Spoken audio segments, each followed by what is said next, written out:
it loudly. I've got the Broncos. Get out of town! What? That is not true. Are you It is serious? true. That is not true. I can't believe it either. Well, he is 2-7. No, I'm not 2-7. And first of all, it's against the spread versus winners. It's 3-7 against the spread. I've picked more winners. That's not the point. Really, the Broncos? Wow. Here's my when we were here Monday, I did not think that I would be picking the Broncos. Mm-hmm. My reasoning is as follows. Of all the teams that are still playing that could have gotten the news Sunday night, quarterback out, this is the team that it is the least devastating for. Now, that's not necessarily a reason they're going to win, but that is, I think, objectively true. Sure. This is the team most equipped to deal with it. Of all the coaches who could have been told, you're going to have to play a backup quarterback in a big spot, maybe in the whole league, certainly right now, left in the playoffs, Sean Payton is the one most prepared for it, with the possible exception of our pal Kyle Shanahan, who did it this year. But Sean Payton, when he had Hall of Famer Drew Brees near the end, when he had to go to a backup quarterback, he, in small doses, we can show it to you, was able to get more than competent play out of those backup quarterbacks. Now, it wasn't, Drew Brees level, but the yards and completion percentage were Drew Brees level. The record was better. I don't buy too much into that. No, they were hot that year. That was when Teddy was on that win streak. That's over 2 years. Yeah. But then the following year, when Sean Payton had to start a long-term backup, some guy that some people thought could be the dark horse MVP. He was cooked. Again, Yeah. Look at those numbers. He got not a lot of yards, but the touchdown interception ratio is good. The rating's good. He got competent play out of it. The home field advantage portion of what that is going to do to supplement the Broncos' pass rush and disrupt the Patriots' operation, combined with the fact, and this is where I think Wilds and I just fundamentally disagree, I don't like how Drake May has played this postseason. Loved how he played the regular season. You heard no criticism of Drake May from me through the regular season because there wasn't any reason for him. I think that is very fair. All of that is why I think in a tightly contested, low-scoring, very tough game, the Broncos crowd and the Broncos defense carries them to a 17-13, 17-14 type of victory. So that is what I am picking. Yeah, that is fascinating to me. First off, I love how this is what always drives me crazy. Okay, because Nick has bashed, let's just be very clear, has bashed Sean Payton saying he's writing checks that he can't cash. He's overrated.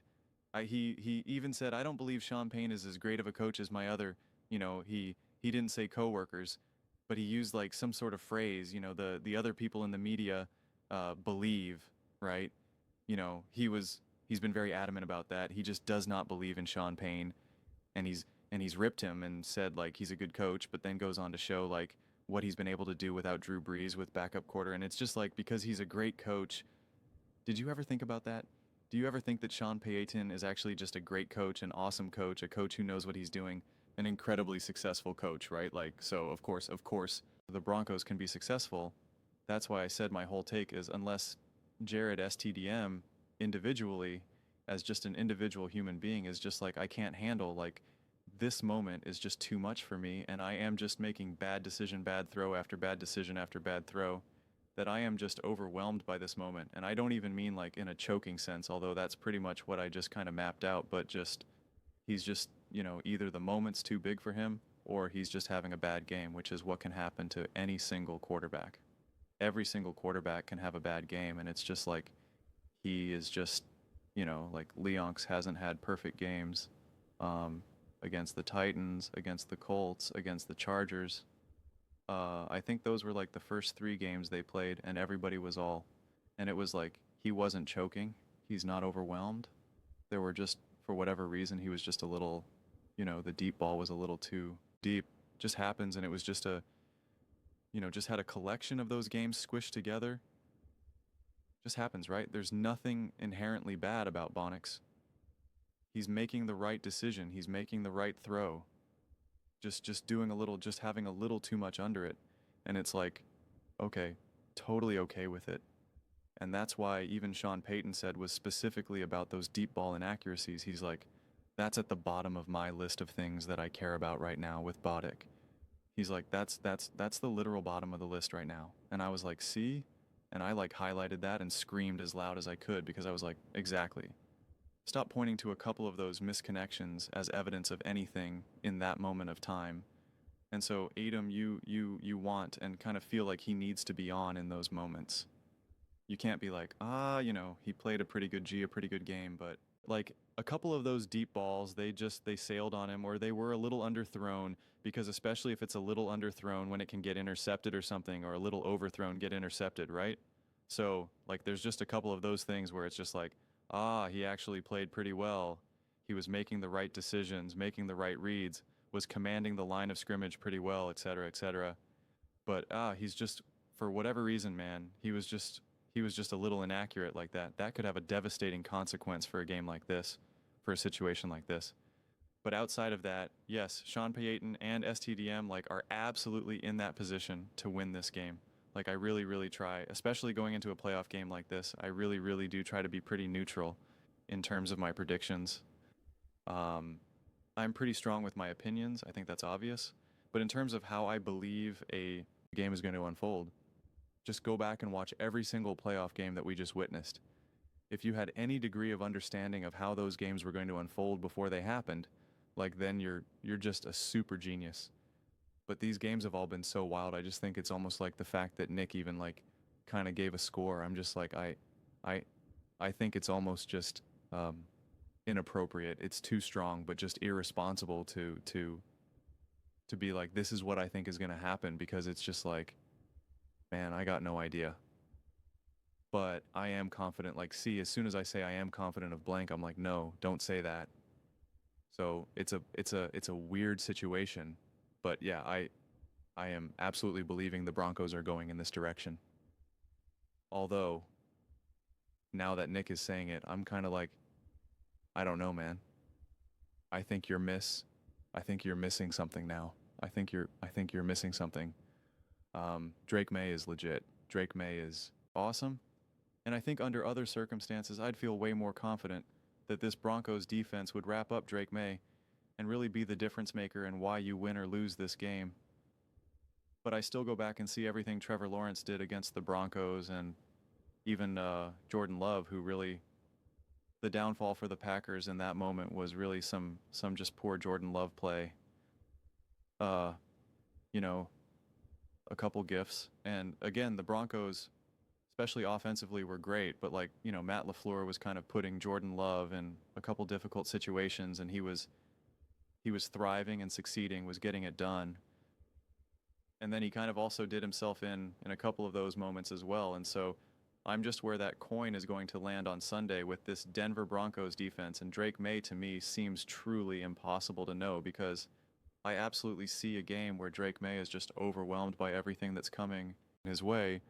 But then I also see many moments when we're just like, guys, Drake May is just awesome, that, he's just awesome. And, as he was able to make that threat, he was able to escape, whatever it may be.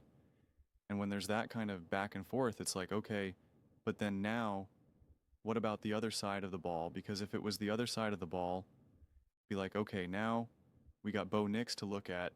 And then that's when you can kind of get to a little bit of a conclusion of okay, I'm kind of bouncing back and forth on this side of the ball, let to go on the other side of the ball. Let me see if I can kind of make sense of it all. But now enter Jared Stidham. And you're like, well, this is also a pretty big question mark right now. And it just is. You can have all the confidence in the world in Jared Stidham, and I actually do, but it still would be irresponsible for me to draw strong conclusions about what I'm expecting from Jared Stidham. It just is. And it's just against how I personally operate. And that's why this game is just throwing me I just keep tossing and turning, man. I'm just like, what is happening right now? Like it's just a tough one. It really, really is. But I mean, yeah, that's what makes this game so exciting for me. Like that was the conclusion that I really I had that aha moment of just like, man, on both sides of the ball for both teams, it is the absolute ultimate question mark right now. It is absolutely just throw the dice in the air and see what happens. Like that's how it feels from my perspective. And I'm sure no matter what happens, there'll be a lot of I told you so. I told you that. And it's just like, you know, but yeah, that I don't know. I really don't know if there's much more to be said. I know going into these games, people want predictions and firm predictions so badly. I get it. I do. And I understand it. I understand the lore and the draw to it. But I really do encourage people sometimes to just go into a game like this and just say, I don't know. I don't know. Because people are so, even Broncos fans right now are so strong, either in the positive or negative. Stum is absolutely going to leave this. We have no chance. And it's just like, I just think sometimes it's okay to just be like, I don't know. But I will say this. I don't want to say it, but I will be live streaming this game. But I think ultimately my take really is if STDM doesn't collapse and we're just not having the moment where we're just like, all right, I don't know what this guy's doing. Put me in, right? Just give me a call. I'll go in right now because I don't know what the heck is happening here. If we don't have those moments throughout the game, the Broncos are going to win. The Broncos are going to win. So it's just up to Stum to just not give us those moments when we're just like, all right, I guess he's not as good of a backup quarterback as we all thought he was. But anything shy of that Broncos win. But those are just my thoughts. I'd absolutely love to hear yours. What do you guys all think about the Denver Broncos taking on the New England Patriots? Nick actually picking the Denver Broncos. Gasp. Let me thoughts. I read every single comment. So you agree with me or disagree with me? Either way, let's get in some discussions. Let's get in some fights. But ultimately, let's just have some fun. And please do consider subscribing. We are building an amazing community here, and absolutely love to see you part of it. I want to build something that we all generally feel connected to, something that we're really excited to be part of. I think we're all well on our way to doing it. Please don't forget to give this video a thumbs up. It really does help visibility and the algorithm. Thank you so much. See you next time.